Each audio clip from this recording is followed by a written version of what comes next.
Now we're going to go more into this different obscure psychological analysis of me, because I'm sure you guys are. Well, that was sort of a general analysis.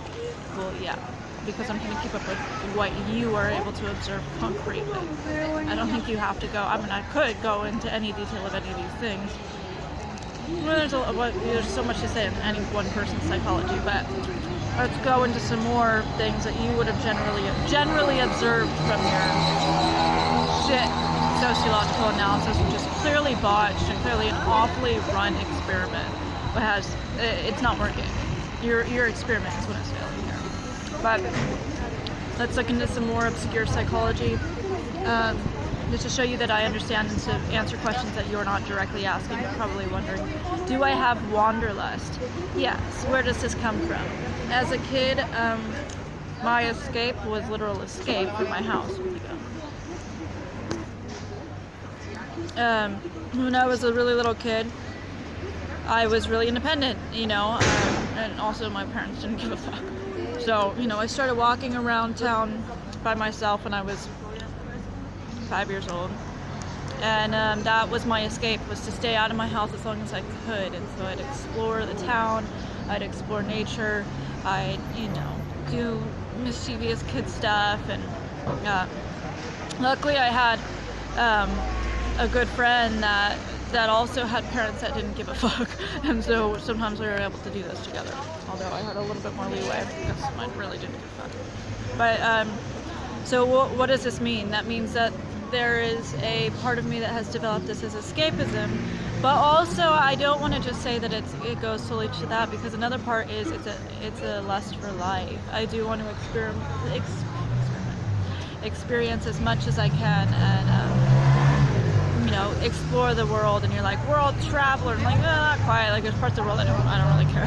You're not, but just live as much life as I can. And you see this not only in travel in my life, which you've listed like 6 countries I haven't been to, but in different facets that I've been interested in, whether it was art or spirituality or politics, which I now hate, or whatever, science or whatever the thing is. I'm a very curious cat, and so that's a big part of it. Curiosity is a big part of things for me.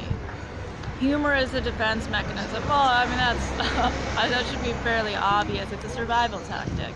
And one of the things that I did, I laughed while I was getting beaten by my mom, just to fuck with her head.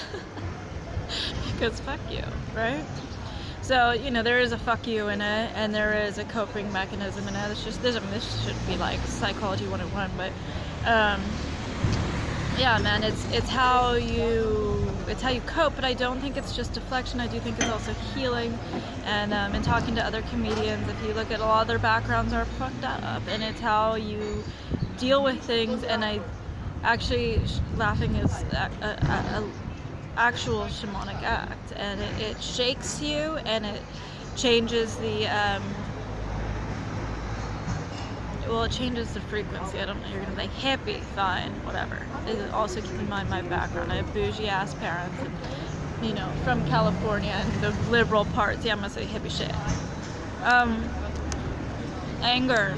You're like, oh, she's angry. Well, no shit, I'm angry about all of this. This is a very annoying scenario, and really horrific scenario for me, but I use it as energy. This is how I use my anger constructively. I'm not denying that I have it. It's my prerogative. It would be absurd for me not to have it at this point, but it's to say that I funnel it into workaholism. Like, you don't have a formal job. Yeah, but I'm working on something 7 days a week. Okay, right now I'm working. I'll be working in an hour from now, and another hour from now, and it never stops. And I do have workaholism. And then, some of you don't. You're like, well, you objectify yourself by putting yourself on the, the sites. Well, I did what I had to do. It's survival for me. I don't have time for this bullshit. You're calling me a man in order to say that my kid didn't exist and whatever. And whatever. I'm trying to save my life. There's actually, it's a shame that it is a shame. I actually think because it's all context and it's all meaning behind it. I don't care how you read it. I don't care if you read it as that's sexy or that's gross or what a slut or whatever. My intention with it is to show you my naked form for information. And though I went through and I wrote a poem about this, you know, just I would say a really profound metamorphosis of shedding layers of shame and having to do that and having to go so against what I've been taught, the rules of being female and whatnot, that there comes, once you go through all these layers of sadness, profound sadness that I felt for having to do it, and shame and anger and, you know, angry at men and mankind for putting me in this whole sexist thing that's going on, and patriarchy and all this stuff, and women and their judgments and the whole thing, the whole shebang. It got to a place where, fuck you, I don't need your permission to make my point. And I've made many points during this, and this is just, it's become just another one of them. So you're saying anti-feminist, and I'm saying there's actually, the naked form is what it is. You know, it's your interpretation that makes it so. So you project whatever you want onto it, fine. But that has very little, most likely, to do with my intentions behind it. And again, you know, you're like, well, you ran a modeling company that's anti-feminist. I'm like, it was the only one that screened for personality. That's giving more subjecthood than any other modeling company I've ever heard of. But okay.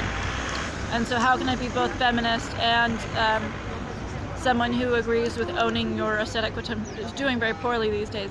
Well, this again goes with witchcraft. But I guess my point, just to sum it up quickly, is that I don't think women should apologize for their power.